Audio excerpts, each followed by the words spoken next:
sustenta e financia a nossa redenção. Mas, de fato, não é isso que a Escritura fala, muito menos esse salmo. Mas eu quero caminhar com os irmãos, não de forma antecipada nesses temas, mas a partir do verso 1 e o verso de número 2, que nos diz assim: ao Senhor pertence a terra, tudo o que nela se contém, o mundo e os que nele habitam, fundou-a sobre os mares e sobre as correntes a restabeleceu. Irmãos, eu acho que isso é algo muito óbvio para nós, mas se a Escritura nos orienta a começar o salmo pensando sobre isso, é porque ela quer que o nosso raciocínio se construa com base e com ponto de partida nessa questão que nos lembra de que o mundo, ele é visto na Escritura, em diversos momentos, como o ambiente público da obra e da presença de Deus. Isso acontece, irmãos, por razões óbvias, que o próprio texto deixa claro para nós, de que Deus, como o Criador do mundo, Ele é aquele que contém nas suas mãos a propriedade legítima e o direito legítimo sobre o mundo criado. Isso está no verso de número 1, quando a Escritura nos diz que a terra, o mundo, os homens, nós somos propriedades exclusivas e legítimas de Deus, porque Ele nos criou. Mas não somente isso, o verso de número 2 deixa claro também que essa legitimidade de propriedade de Deus é porque Ele é o Criador. E isso nos faz, de forma obrigatória, sermos dele. E outros textos da Escritura nos orientam a respeito disso, nos lembrando de que o mundo que nós vivemos é o mundo de Deus. Não é o nosso mundo, não é um mundo construído por nós, não é um mundo regido propriamente dito por nós, não é um mundo que está à nossa disposição no sentido do que nós fazemos ou deixamos de fazer quando nós nos apropriamos da criação. Mas Deuteronômio 10, verso 14, diz que os céus dos céus são do Senhor teu Deus, e a terra e tudo que nela há. Jó, no capítulo 41, ele vai refletir,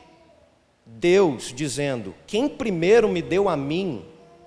para que eu haja de retribuir-lhe, pois o que está debaixo de todos os céus é meu. Salmo de número 89, verso 11, há uma declaração justa que também diz: teus são os céus, tu é a terra, o mundo e a sua plenitude, tu os fundastes.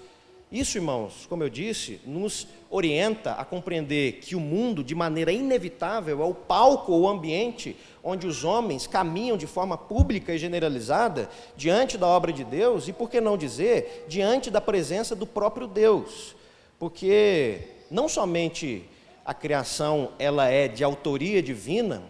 como o próprio Deus, segundo a Escritura, permeia a sua criação, habita na sua criação, Ele não se confunde com ela, Deus não está envolvido em sua natureza, em seu ser com a criação, mas Ele está permeando todas as coisas. Salmo de número 139 vai refletir a respeito disso nos seguintes termos: para onde me ausentarei do teu espírito? Para onde fugirei da tua face?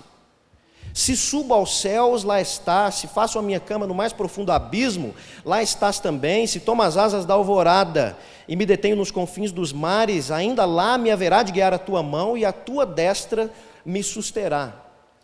Inevitavelmente, irmãos, sejam os homens sujeitos ou insurgentes diante de Deus, todos, em uma certa medida, habitam diante da face de Deus, habitam diante da presença de Deus, estão constantemente sendo permeados e, no caso dos ímpios, assombrados pela presença divina, cuja presença é inescapável. E não se pode, de fato, medir um local onde Deus não habite. E por assim, meus irmãos, nós entendemos que a presença de Deus ela é, de forma generalizada, um fato na vida de todos, crentes ou descrentes. Jeremias 23 vai dizer: acaso sou Deus apenas de perto, diz o Senhor, e não também de longe? Ocultar-se-ia alguém em esconderijos, de modo que eu não veja? Porventura não encho eu os céus e a terra? Hebreus vai dizer que não há criatura que não seja manifesta na sua presença, pelo contrário, todas as coisas estão descobertas e patentes aos olhos daquele a quem devemos prestar contas. E quando a Escritura diz manifestos, não diz a respeito somente do conhecimento de Deus, mas a Escritura nos faz pensar de que a humanidade como um todo, ela está apresentada diante da presença de Deus, obviamente como juiz que requer das suas criaturas responsabilidade, uma resposta ativa ao Deus Criador. Mas é óbvio que isso não acontece em todos os sentidos e na vida de todos os homens. Mas fato é, de que independente dessas coisas, todos estão diante da presença de Deus. Atos 17, Paulo vai dizer, Deus não está longe de cada um de nós, e ele estava falando para um público ímpio, pois nele vivemos, nos movemos e existimos. Então, irmãos, o Salmo ele inicia nos lembrando disso, de que todos estão diante da presença de Deus, que é inevitável, que é de natureza inescapável, e num certo sentido, por essas mesmas razões, todos, em um nível mínimo, é óbvio, estão em interação relacional com Ele, mesmo que de forma indireta ou insurgente, rebelde. Todos estão se relacionando com Deus, porque Deus criou o mundo, nós somos propriedades dEle, e Ele permeia todas as suas obras. E é isso que Provérbios, capítulo 15, verso 3, conclui, quando diz que os olhos do Senhor estão em todo lugar, contemplando maus e bons. Então, o fato de estar diante da presença de Deus não é primariamente um privilégio, no nosso contexto, somente dos crentes, porque Deus ele está em todos os lugares, Ele habita o mundo criado, Ele governa de forma soberana sobre todas as coisas, Ele permeia o coração dos homens, os seus olhos investigam cada mínima coisa e não há de fato qualquer espaço no mundo criado ou no mundo incriado espiritual em que Deus não diga que tudo é dele e que Ele não está ativamente envolvido no sentido da sua presença. Mas o Salmo, ele de repente, ele nos faz pensar em um ambiente de relacionamento com Deus mais particular e íntimo, que é o que está escrito no verso de número 3, quando ele diz que apesar do mundo ter sido criado por Deus, todas as coisas serem dele, a criação, os sistemas, o homem, o mundo, existe um lugar a qual o Senhor se apropria e diz, quem subirá ao monte do Senhor e quem há de permanecer no seu santo lugar? A Escritura, irmãos, de alguma forma que nós precisamos entender, ao mesmo tempo que nos ensina que todos estão diante da presença de Deus, ela nos lembra de que existe um espaço particular de relacionamento entre os homens com Deus. Existe um ambiente privado da presença de Deus que destoa da presença generalizada de Deus na criação e que no Salmo é apresentado a nós numa forma de questionamento a respeito de quem seriam as pessoas ou aquele que se achegaria a esse lugar não de presença generalizada, mas de presença específica, particular, íntima com Deus. E outros textos da Escritura nos sugerem esse mesmo ambiente de relacionamento particular, como por exemplo no Salmo de número 115, que repete as mesmas palavras, mas usa duas expressões mais objetivas quando diz, Senhor, quem habitará no teu tabernáculo e quem há de morar no teu santo monte? Então habitar e morar nos fala a respeito de um ambiente que não compreende essa nossa peregrinação por esse mundo, mas nos fala de um lugar específico de habitação, de morada, de relacionamento e de intimidade com Deus. E que, quando o Salmo distingue esses dois locais, ele começa a nos orientar de que existe um espaço e um local de relacionamento com Deus, do qual não são todos os homens que desfrutam. O Salmo de número 25, verso 14, ele diz que a intimidade do Senhor, Gênesis 5, 24 e Gênesis 6, 9, vão dizer que Enoque e Noé andavam com Deus, num contexto onde essas características atribuídas a esses personagens nos levam a pensar de que, de fato, eles, diferente dos demais, tinham um relacionamento mais próximo com Deus, mais íntimo com Deus, mais particular com Deus. E o questionamento do Salmo, ele está nos fazendo pensar a respeito desse ambiente particular. Só que, irmãos, nós não podemos ignorar o fato de que o texto lido do Salmo, ele é apropriado, ou ele se apropria de analogias e conexões que estão contidas nele, que nós precisamos nos esforçar a tentar entender, para que, obviamente, a compreensão do Salmo seja apropriada, mas seja também honrada a profundidade que o próprio Salmo ou o próprio Deus na Escritura propõe para nós. Porque o Salmo ele usa duas expressões que são monte do Senhor e santo lugar, e essas expressões elas não são gratuitas. Elas estão nos remetendo a um outro momento da Escritura, que quando esse texto faz referência a monte do Senhor e a lugar santo, ele quer que nós pensemos nessas referências das quais ele se apropria, para que a nossa mente estabeleça essas conexões com outros momentos da Escritura que também nos revelam o que são esses ambientes de monte e de lugar santo. A primeira coisa que o texto fala é, obviamente, do monte do Senhor, que não pode ser outra coisa na Escritura senão o Monte Sinai, que é o primeiro ambiente designado por Deus depois da queda para a sua presença pessoal, íntima e manifesta. Êxodo 3:1 vai dizer: apacentava Moisés o rebanho de Jetro, seu sogro, e chegou ao monte de Deus, a Horebe. Êxodo 19, dando continuidade a essa relação de Moisés com Deus em um lugar específico, vai dizer que todo o monte Sinai fumegava porque o Senhor descera sobre ele em fogo. O Senhor desceu sobre o monte Sinai, no cimo do monte. E Êxodo 19 continua dizendo que subiu Moisés a Deus e do monte o Senhor o chamou. E lá em Deuteronômio 5:4 vai ser lembrado que face a face falou o Senhor convosco no monte do meio do fogo. Então, o primeiro momento na Escritura que, na linguagem do Salmo, nós somos lembrados a olhar para um ambiente de relacionamento particular com Deus é o monte, onde depois da queda é o primeiro lugar onde Deus, de forma objetiva e diante do seu povo, se manifesta, se revela, comunica com o seu povo, se dá a revelar ao seu povo num ambiente diferente da experiência comum da nossa própria vida, mas num relacionamento íntimo, proposicional, revelado,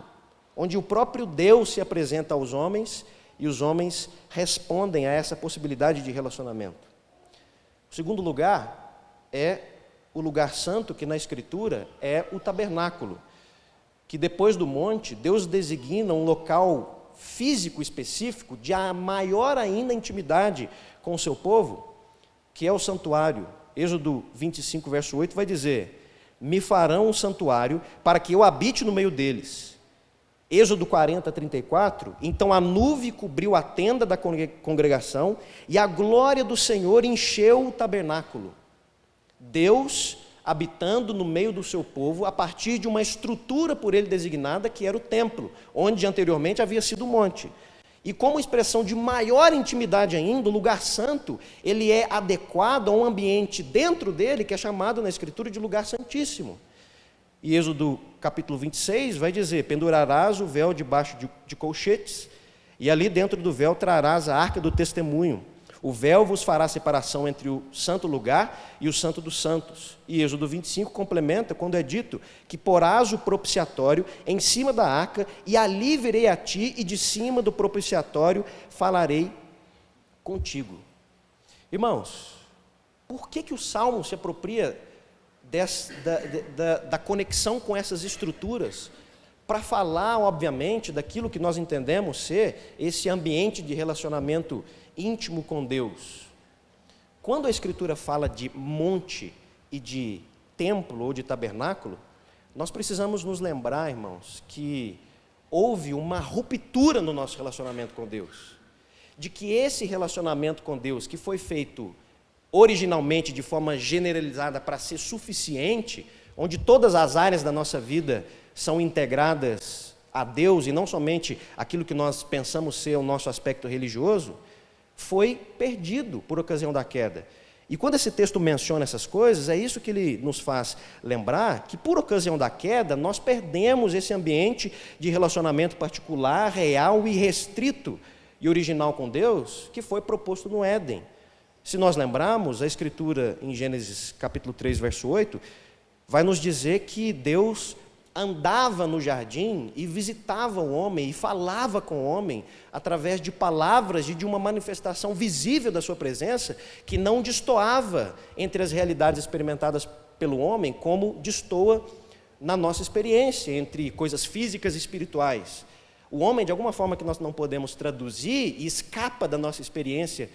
dizer ou dar testemunho de fato como foi, experimentava Deus, como é a nossa expectativa de experimentá-lo na eternidade, de vê-lo face a face, de ouvi-lo audivelmente, de contemplá-lo de fato e na plenitude, como ele é, tanto espiritualmente como revelado na pessoa de Cristo. Mas, Gênesis capítulo 3, quando vai descrever a queda, nos mostra que esse ambiente particular, íntimo e restrito, livre de relacionamento com Deus, ele é desconstruído e destruído pela queda, e o próprio Deus, em Gênesis capítulo 3, verso 23, diz que Deus o lança fora do jardim do Éden e expulsa o homem colocando querubins no jardim para que proibisse a entrada do mesmo. E nesse momento acontece uma ruptura do que nós entendemos ser de fato esse afastamento do ambiente íntimo de relacionamento com Deus. Isaías 59, verso 2, texto conhecido pelos irmãos, nos diz que as nossas iniquidades fazem separação entre nós e o nosso Deus. Nós estamos afastados dele, a despeito do fato de que ele permeia todas as coisas. Mesmo Deus sendo o governante, autor sobre o mundo, onipresente, que permeia a mente e o coração dos homens, e diante daquele em quem a humanidade está posta a prestar contas, na Escritura, ao mesmo tempo, nos mostra que houve uma separação, e essa separação é o que cria esse ambiente distinto de relacionamento próximo, que hoje é para nós a nossa expectativa de deleite pleno, que ainda vai se manifestar, mas que nós já temos o privilégio de desfrutar em certa medida e somos orientados a isso. Romanos 3, verso 23, é dito que todos pecaram e carecem, sofrem dano, perda da glória de Deus. Por isso, irmãos, nós precisamos nos lembrar que diante do fato da linguagem que o Salmo usa, de monte e tabernáculo, e diante do fato da realidade da Escritura nos mostrando que houve uma ruptura do nosso relacionamento com Deus, nós precisamos nos lembrar, também à luz da Escritura, que Monte Sinai e o santo lugar no templo eram símbolos ou estruturas tipológicas que apontavam de forma análoga e correspondente a esse ambiente e a presença perdida de Deus. Quando Deus se revela no monte, estabelece leis, normas, princípios, Ele está trazendo de volta de forma correspondente e não originalmente tal como era antigamente, a sua presença particular e específica. E depois também no templo. Essas coisas, segundo a Escritura, revelam o ambiente celestial do Éden que foi perdido por nós, no qual nós temos expectativa de retornar. Êxodo, verso de número 25, vai nos dizer que tudo, segundo o que eu te mostrar, para modelo do tabernáculo e para modelo dos seus móveis, assim fareis. Vê, pois, que faça segundo o modelo que te foi mostrado no monte. Então, a estética do tabernáculo, as maneiras de construção, a estrutura do tabernáculo, não era meramente uma obra de engenharia civil, fruto da mente humana, mas era o resultado de uma obra que havia sido prescrita detalhadamente pelo próprio Deus. E quando o Novo Testamento interpreta as razões disso, no livro de Hebreus,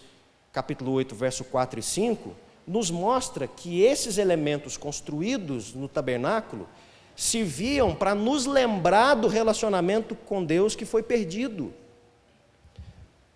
No capítulo 8 de Hebreus, verso 4 e 5, a Escritura vai nos dizer: existem aqueles que oferecem dons segundo a lei, os quais ministram em figura e sombra das coisas celestiais, assim como foi Moisés divinamente instruído quando estava por construir o tabernáculo. Pois diz ele: vê que faças todas as coisas de acordo com o modelo que te foi mostrado no monte, porque a prescrição precisa de Deus servia para orientar o povo didaticamente nas suas atividades sacrificiais e no ofício do sacerdócio e nas dinâmicas estruturais do templo, lembrarem de que existe um espaço naquele ambiente construído, que representa a presença proibida de Deus, do qual nem mesmo o sumo sacerdote poderia entrar livremente, e quando fazia uma vez ao ano, entrava com sacrifício, para que a memória do povo fosse retroalimentada nessas práticas e educada no fato de que a presença de Deus era proibida, e de que os homens não tinham mais desfruto e deleite pleno, permitido, autorizado, legítimo dessa presença, mas estavam afastados, longes, proibidos do acesso, e sofriam ameaças caso a tentativa de acesso a esse ambiente santo fosse ultrapassado pelos limites impostos por Deus.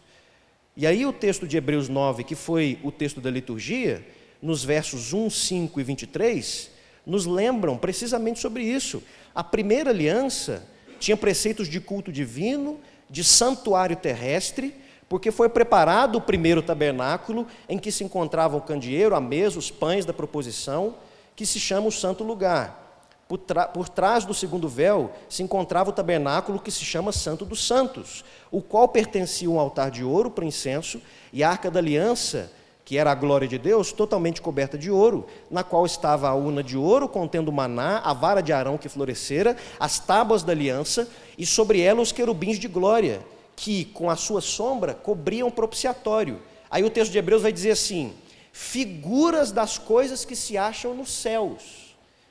Então a estética do templo, do tabernáculo, e a própria experiência do povo no monte, servia para didaticamente orientar o povo a refletir a respeito dos privilégios do relacionamento íntimo com Deus, que eles haviam perdido pela queda, pelo pecado. De forma que o povo contemplava algo didático que os faziam lembrar nas coisas celestes. A arca como a presença de Deus, os querubins cobrindo ela, como simbolizando a proteção da glória divina e a nossa proibição de ter acesso livre a ela. O véu que era símbolo da nossa separação real e espiritual com Deus, os sacrifícios que precisavam ser gerenciados, porque Deus é justo e não pode nos receber sem que seja mediado por algo que expia a nossa culpa. O acesso proibido do povo e a necessidade de que houvesse mediadores para mediar o relacionamento do povo com Deus, lembrava o povo daquilo que havia acontecido no Éden, e que não havia ainda sido, de forma absoluta na história, resolvido. A conclusão, irmãos, é que quando o Salmo usa-se de monte, de lugar santo, está nos ensinando, obviamente, sobre a presença real de Deus, particular, íntima, e questionando, em outras palavras, quem se reconciliaria com Deus, parafraseando o verso de número 3, quem se achegaria à sua intimidade? Quem é aquele que irá recuperar o acesso à presença perdida, que essas estruturas nos lembram que perdemos, que estamos afastados, que somos proibidos dela, que sofremos pela ausência dela e que somos condenados eternamente a viver sem ela, como forma de punição eterna pelo nosso pecado e castigo pela nossa culpa? Quem é que se achegará, que se reconciliará, que reestabelecerá o caminho diante de Deus para os homens? E aí, irmãos, o texto, no verso de número 4, nos apresenta as prerrogativas que a presença de Deus exige e os critérios dessa reconciliação, quando o texto nos diz: o que é limpo de mãos, puro de coração, e não entrega a sua alma à falsidade, nem jura dolosamente. Esses são os critérios, irmãos. E aí, quando nós lemos esse texto, nós temos a opção de compreender que isso de fato são critérios legítimos, comunicados diante de nós para que nós venhamos a cumprir com eles e então ter acesso à presença de Deus, ou nós somos orientados por tudo que a Escritura fala, e diante de um questionamento como esse, e de critérios como esse, de prerrogativas como essa, nós somos lembrados pela provocação que o Salmo faz, e por tudo que a Escritura nos ensina, da nossa completa incapacidade, diante dos critérios que são requeridos para estarmos, ou reestabelecermos a nossa comunhão diante de Deus. nós não temos, diante dessas exigências, a mínima condição de corresponder com elas, para que sejamos nós os sujeitos a serem a resposta do questionamento do Salmo, quando pergunta quem é que se chegará à presença de Deus. Porque a Escritura nos lembra, irmãos, isso é o fundamento do Evangelho, que nós pecamos e estamos em uma dívida impagável e condenatória diante de Deus. Romanos capítulo 3 vai nos dizer que sabemos que tudo que a lei diz, aos que vivem na lei o diz, para que se cale toda a boca e todo mundo seja culpável perante Deus. E aí Romanos no capítulo 5 complementa que como por uma só ofensa veio juízo sobre todos os homens para condenação, e que o salário do pecado é a morte. A nossa situação diante de Deus, ela é uma situação de dívida que nos insere num ambiente de condenação. E como se não bastasse isso, a dívida que nós temos diante de Deus, ela é tamanha que exige da nossa parte um pagamento não somente integral, mas correspondente. Quando a Escritura nos diz em Gálatas 3,10, que maldito todo aquele que não permanece em todas as coisas escritas no livro da lei para praticá-las. De forma que a Escritura, em outro texto, vai dizer que se nós, por alguma razão, tropeçarmos em algum dos mandamentos, nós nos tornamos transgressores de todo o mandamento de Deus. Então, quando a Escritura no Salmo nos orienta e nos faz pensar nessas prerrogativas, é impossível, à luz da Escritura, que nós pensemos que essa expectativa está sendo direcionada a nós. É impossível, segundo todo o que a Escritura ensina, que nós pensemos que Deus espera que, de fato, nós sejamos essas pessoas que se apresentam diante dele com as prerrogativas plenamente atendidas e com os critérios totalmente correspondidos, para que ele nos receba de forma justa. Porque nós não temos condição de pagar por essa dívida. O Salmo de número 49 vai nos dizer: ao irmão verdadeiramente ninguém pode remir, nem pagar por ele a Deus o seu resgate, pois a redenção da alma deles é caríssima. Isaías 64 fala que todos nós somos imundos e as nossas justiças, obras, méritos, critérios ou tentativas de corresponder com essa prerrogativa divina de estar diante da sua presença são como trapos de imundícia. Coisas sujas, imundas, ineficazes, ineficientes, inoperantes diante de Deus, e não podem ser recebidas por Ele como preço pelos nossos pecados. Porque Gálatas, Paulo vai dizer, no capítulo 2, que homem nenhum é justificado por obras da lei. E quando nós olhamos o verso de número 4, sobre ser limpos de mão, puro de coração, não entregar a uma falsidade, não jurar dolosamente, são critérios e prerrogativas que nos tendenciam a, se aplicado a nós, pensar que nós podemos ser justificados pela lei, mas a Escritura, ela nos desarma pelo fato de que deixa claro que é impossível que isso aconteça. E se a Escritura diz que é impossível que isso aconteça, é óbvio que o texto do Salmo não fala sobre nós, e muito menos não espera nada de nós, não comunica a nossa expectativa, nem revela que o coração de Deus estabelece critérios direcionados a nós para que o nosso acesso à presença proibida de Deus seja restabelecida. Por quê, irmãos? Deus não pode nos justificar nem nos receber mediante os nossos atos e obras. Naum vai dizer sobre Deus que Ele é zeloso e vingador, cheio de ira. O Senhor é tardio em irar-se, mas grande poder, e jamais inocenta o culpado. Então, para aquelas pessoas que questionam, quando refletem a respeito da nossa incapacidade e tentam ferir a bondade de Deus, quando questionam por que Ele, sendo Deus, todo-poderoso e sendo apto para fazer todas as coisas segundo a sua vontade, sem ter que prestar contas a ninguém, não nos deixou passar impunes nas nossas transgressões, ou por que era necessário a obra de redenção ser executada tal como foi, e Ele não se apropriou das suas qualidades divinas e simplesmente nos deixou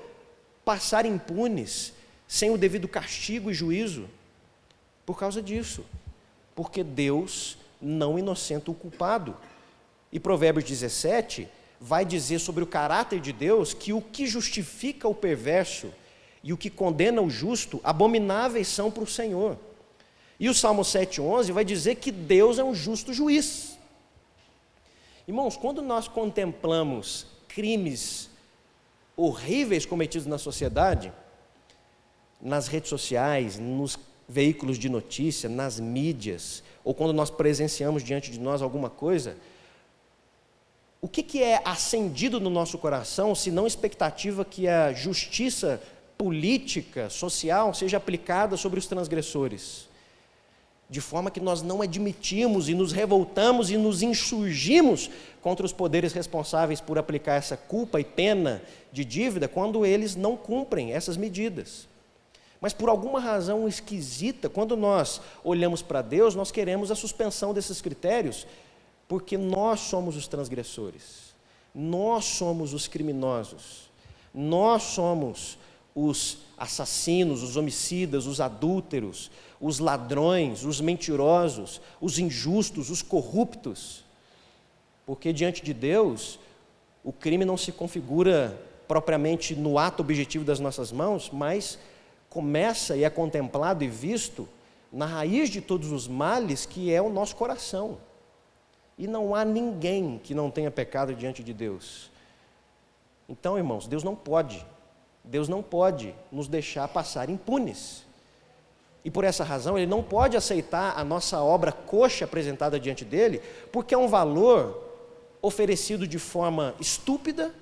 e que não corresponde com o valor total da nossa dívida ou da nossa ofensa causada por Ele. A única maneira de, se fosse possível falar por uma justificação pelas obras, Deus nos aceitasse sobre esses critérios, é se nós fôssemos capazes de cumprir plenamente a lei de Deus, e não somente cumpri-la plenamente, mas Deus precisaria encontrar no nosso coração uma correspondência real, legítima, voluntária e espiritualmente adequada a esses mandamentos.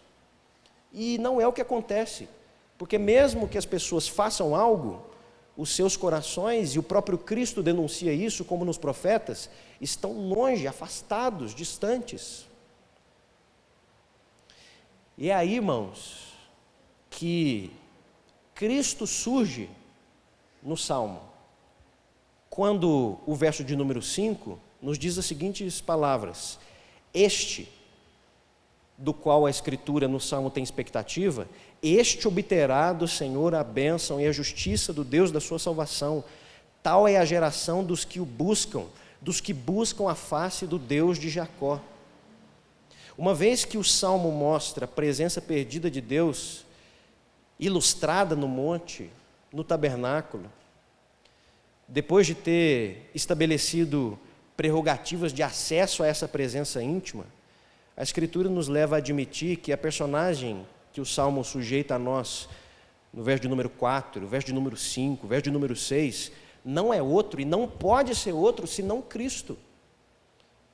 E aí, irmãos, nós somos lembrados que, escondido entre muitas aspas, nessas realidades bíblicas, das quais nós muitas vezes nos tornamos preguiçosos de nos aprofundar delas, Cristo está manifesto, Cristo está revelado. E toda a Escritura, no final das contas, nos leva a pensar sobre Cristo, a falar sobre Cristo, a nos fazer voltar e sermos conduzidos a Cristo e não a nós mesmos. Na Escritura, é Ele quem obtém bênção, que é o favor de Deus comunicado aos homens. É Cristo que conquista a justiça na salvação, que é a declaração forense de Deus de perdão comunicada a nós. Porque foi Cristo quem se fez homem e, coexistindo como Deus, na natureza humana humilhada, pagou plenamente os requerimentos da justiça de Deus contra nós, e como homem, como ser humano, pôde nos representar de forma suficiente e adquirir redenção a nós, pela graça, não por méritos, não por expectativa do que nós podemos fazer ou conquistar ou merecer, mas por uma justiça comunicada a nós, atribuída a nós, e que não surge a partir de nós, mas que surge a partir de Cristo, que é o homem-Deus, que ele sim viveu a totalidade da lei, o requerimento da justiça, as prerrogativas de acesso à presença de Deus. É ele quem foi obediente até a morte de cruz. É ele aquele em quem não foi achado erro, culpa, pecado. É ele aquele que veio a esse mundo como homem, mas não herdou natureza corrupta, morta, pecaminosa, depravada, porque não foi gerado de semente corruptível, mas foi gerado pelo Espírito, e não carrega consigo no seu coração as mesmas mazelas da degeneração que o pecado nos causa e do ambiente terrível de condenação que o pecado nos insere. Ele é quem nasce, vive, morre, ressuscita e se apresenta diante de Deus como sacrifício suficiente, porque ele não pecou, ele não errou, ele cumpriu com esses requerimentos, ele atendeu a essas expectativas e ele conquistou esses méritos como homem, fazendo-se homem e pagando como homem a dívida do homem e assumindo sobre si a responsabilidade dos homens e propiciando redenção. Por isso que Isaías 53 vai dizer: ele foi traspassado pelas nossas transgressões, moído pelas nossas iniquidades, e o castigo que nos traz a paz estava sobre ele, não sobre nós. A dívida que nós tínhamos e a sentença de condenação promulgada por Deus sobre nós, não foi aplicada sobre nós, mas foi aplicada sobre Cristo, que como homem voluntariamente toma sobre si esse castigo, mas por perfeito homem que era, e por absolutamente pleno Deus, ele satisfez a justiça de Deus. E agora o dilema de Deus, de não poder nos justificar, ou não poder justificar a raça humana de forma injusta, mas onde ele era obrigado a nos exigir o cumprimento da lei e o pagamento pleno dessa dívida, agora Cristo cumpre com essas exigências, e a nossa justificação, ou o perdão dos nossos pecados e a nossa redenção e salvação, não é um ato injusto da parte de Deus, que responde à nossa iniquidade com ignorância, mas que nos recebe onde o preço da dívida foi pago suficientemente por Cristo. 2 Coríntios 5, 21, Paulo vai dizer que aquele que não conheceu o pecado, que é Cristo, Deus o fez pecado por nós, para que nele fôssemos feitos justiça de Deus. E ele complementa no texto de Gálatas 3,13, que Cristo nos resgatou da maldição da lei, fazendo-se ele próprio maldição em nosso lugar. Então, a pessoa que o Salmo de número 24 nos faz pensar, não somos nós, não são os nossos méritos, a expectativa não é direcionada a nós, mas o conteúdo do Salmo na sua poesia, se apropriando de outros elementos teológicos da Escritura, nos lembram de toda essa narrativa da nossa relação com Deus e nos fazem pensar, e no caso daquelas pessoas daquela época, criar expectativa em Cristo, neste que o Salmo diz que será aquele que de fato obterá de Deus bênção e justiça. E esse não somos nós, irmãos. Não somos nós. Em qualquer momento da nossa vida, mesmo depois de convertidos, as nossas obras, elas não passam a ter valor diferente no sentido da condição do pagamento da nossa dívida do que tinha antes. Elas continuam sendo insuficientes. A expectativa da Escritura em relação às nossas obras é para que elas sejam apresentadas diante de Deus como expressão natural de vida de um coração que foi regenerado e que agora é conciliado ao caráter de Deus, à vida com Deus, ao relacionamento com Deus, à justiça de Deus. Porque essa é a natureza e a expectativa que o Evangelho tem a nosso respeito, uma vez que nós fomos ressuscitados em Cristo. E por isso, irmãos, que a Escritura, quando ela interpreta a si mesmo, nos mostra que Cristo Jesus, ele não adentra no Monte Sinai, ele não adentra em santuário terreno, que eram símbolos das coisas reais ou da presença perdida, mas Hebreus, como nós lemos,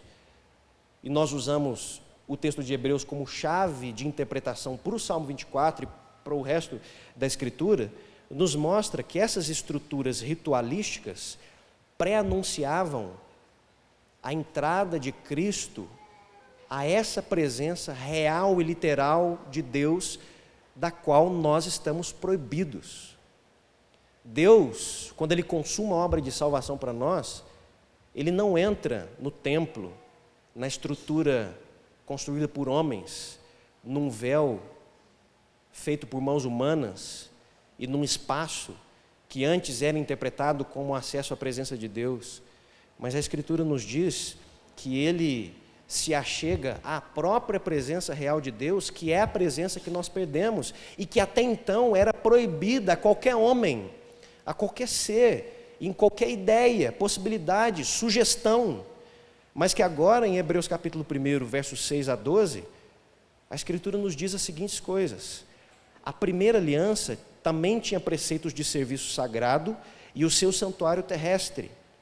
Ora, depois de tudo isso assim preparado, continuamente entram no primeiro tabernáculo os sacerdotes, para realizar serviços sagrados. Mas no segundo, o Santo dos Santos, o sumo sacerdote, sozinho uma vez por ano, e não sem sangue, oferece por si e pelos pecados de ignorância do povo,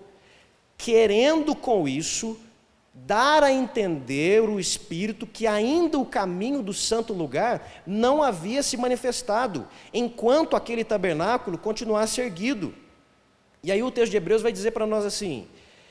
essas coisas são parábolas para a época presente,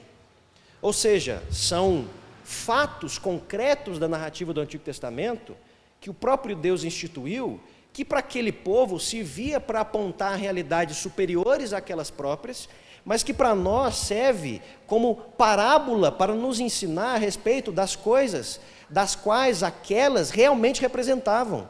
que não era um templo religioso que continha de fato a presença de Deus, ou de sangue de animais que de fato pagava pela redenção de pecados, mas era apontar para as realidades reais de quando essas coisas aconteceriam na pessoa de Cristo. Segundo essa parábola, se oferecem tanto dons como sacrifício, embora esses, no tocante à consciência, sejam ineficazes para aperfeiçoar aquele que presta culto, os quais não passam de ordenanças da carne, baseadas somente em comidas, bebidas, abluções impostas, até o tempo oportuno da reforma. Nós somos reformados, da reforma protestante, mas a Escritura fala de uma reforma que é muito mais importante do que essa histórica, e é a reforma que reorienta os elementos sacramentais da Escritura quando no advento do Cristo, e de que essas coisas que no Antigo Testamento apontava, agora elas começam a acontecer de forma real na pessoa de Cristo,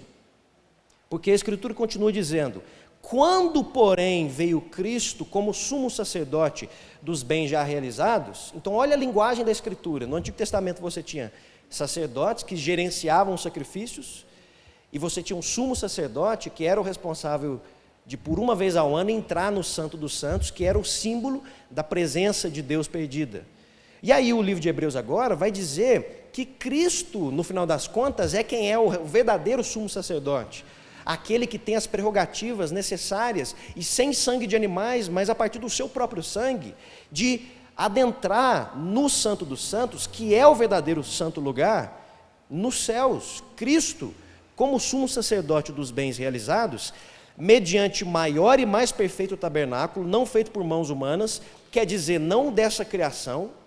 não por meio de sangue de bodes e de bezerros, mas pelo seu próprio sangue, entrou no Santo dos Santos, uma vez por todas, tendo obtido eterna redenção. E é por isso que os sacrifícios cessaram, é por isso que o templo ele é inutilizado, é por isso que a ritualística judaica ela é desqualificada, e é por isso que a única coisa que resta de todos esses tipos, ecos, sombras, didáticas, rituais, sacrifícios, sangues, normas, ofícios, a única coisa que de todas essas resta é de fato Cristo, porque é Ele quem cumpre tudo isso, e é por essa razão que no Monte da Transfiguração, os discípulos veem Cristo, Elias e Moisés, que era símbolo dos profetas e da lei, que é o que compreende todas essas coisas, e no final daquela experiência, os discípulos não enxergam mais nada, senão, depois da nuvem, Cristo. Cristo, que é aquele a quem todas as profecias apontavam e de quem toda a ritualística judaica representava, apontava, comunicava, pré-anunciava. Porque Cristo não entrou em santuário feito por mãos, que é figura do verdadeiro, que era aquele do Éden que nós perdemos e para onde nós estamos sendo reencaminhados, porém no mesmo céu, para comparecer agora por nós diante de Deus, nem ainda para oferecer a si mesmo muitas vezes, como sumo sacerdote cada ano precisava entrar no Santo dos Santos com sangue alheio. Nesse caso seria necessário que ele tivesse sofrido muitas vezes, mas nós sabemos que Cristo morreu, sofreu uma vez só, desde a fundação do mundo. Agora, porém, ao se cumprirem os tempos, se manifestou uma vez por todas para aniquilar, pelo sacrifício de si mesmo, o pecado. Cristo é aquele que toma a dianteira de nós e nos reinsere a esse ambiente da presença perdida de Deus, que no Salmo de número 24, na sua provocação, nos faz pensar nos termos do monte e do santo lugar. Então, irmãos, não existe essa ideia de que a igreja, no sentido de espaço físico, ou o ambiente do nosso louvor, é a presença real e restrita de Deus, é o santo lugar. Porque a Escritura em momento nenhum atribui a esses elementos materiais da nossa experiência religiosa o valor real daquilo que elas significam e daquilo para o qual elas apontam. Por isso que a nossa experiência litúrgica de culto não é sinônimo da presença real de Deus, mas ainda continuam retroalimentando no nosso coração a expectativa de adquirirmos ou sermos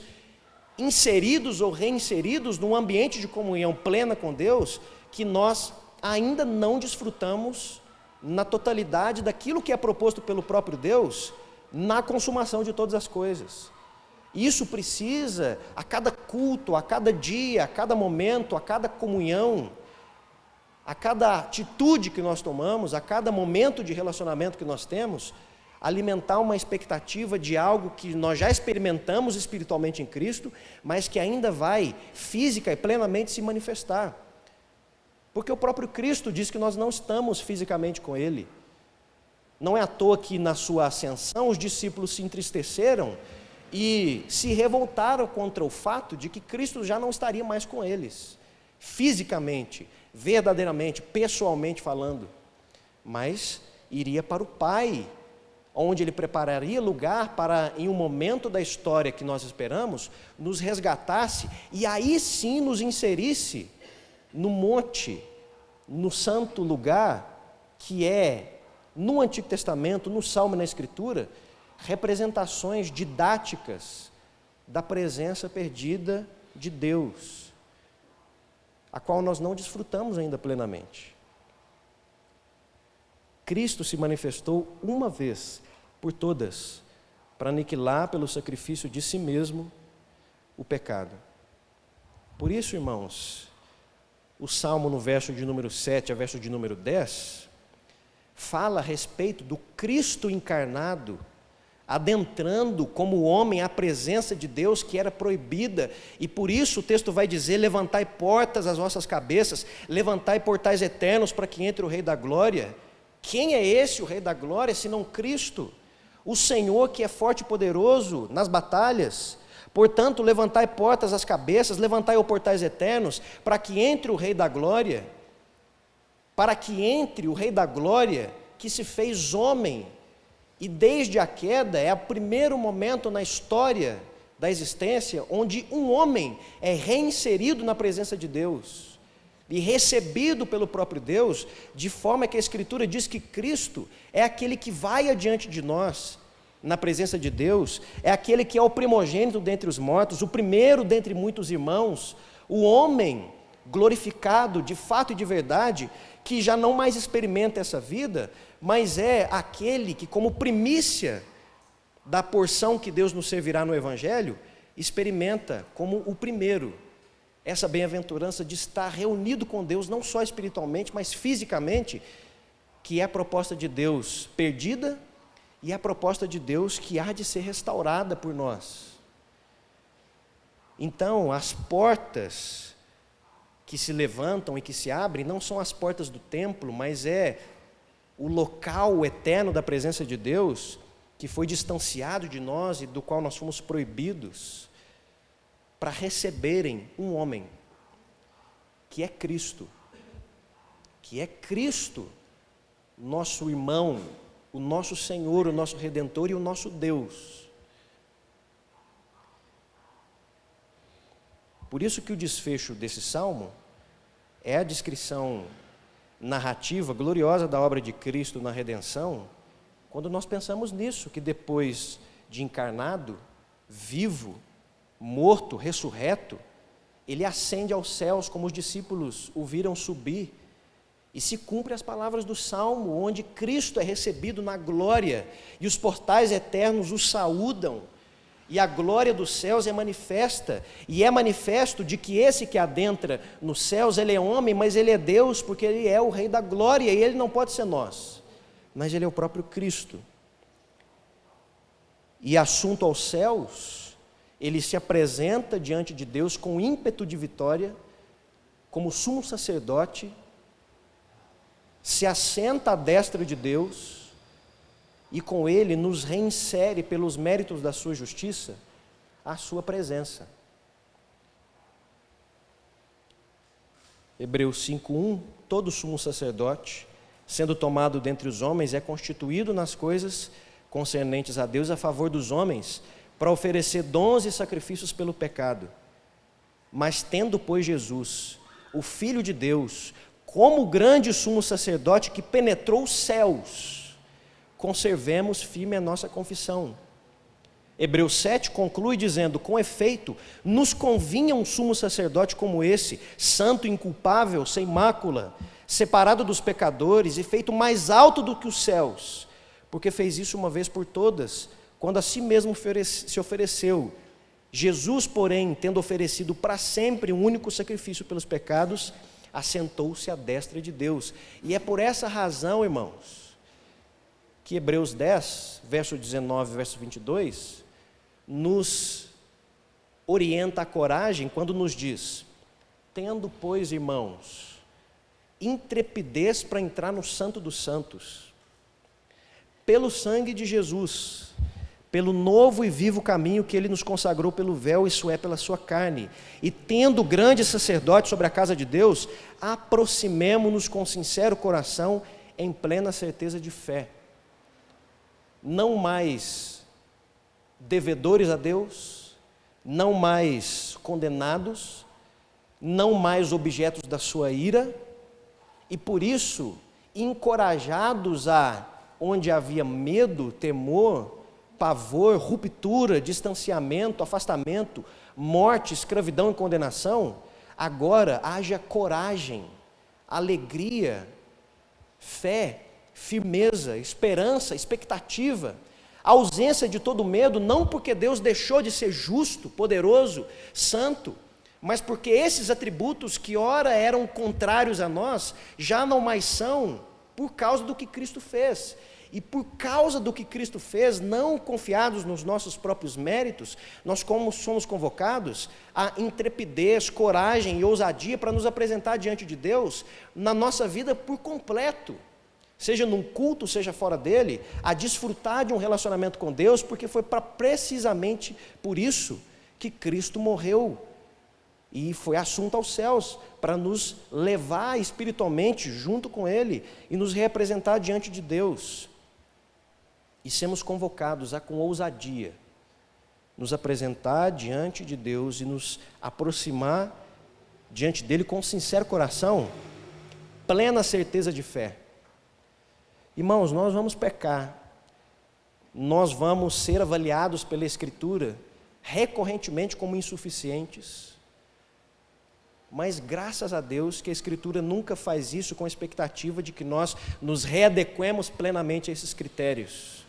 mas ela faz isso para que na nossa incapacidade e insuficiência, como Paulo diz, nós sejamos tutelados e conduzidos à cruz,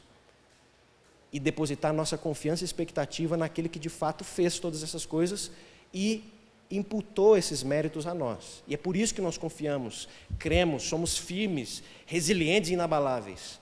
Não porque podemos, mas pelo que Cristo fez. E tendo em vista isso, apesar do Salmo não falar sobre nós, mas sobre Cristo, uma vez que Cristo é a personagem do Salmo e cumpriu isso, agora espera-se que atrás dessa obra da qual ele foi adiante de nós, nós tomemos a iniciativa de seguir os seus passos, de caminhar como ele e de nos reconciliar com Deus de forma prática. E como tem sido a nossa vida nesse sentido?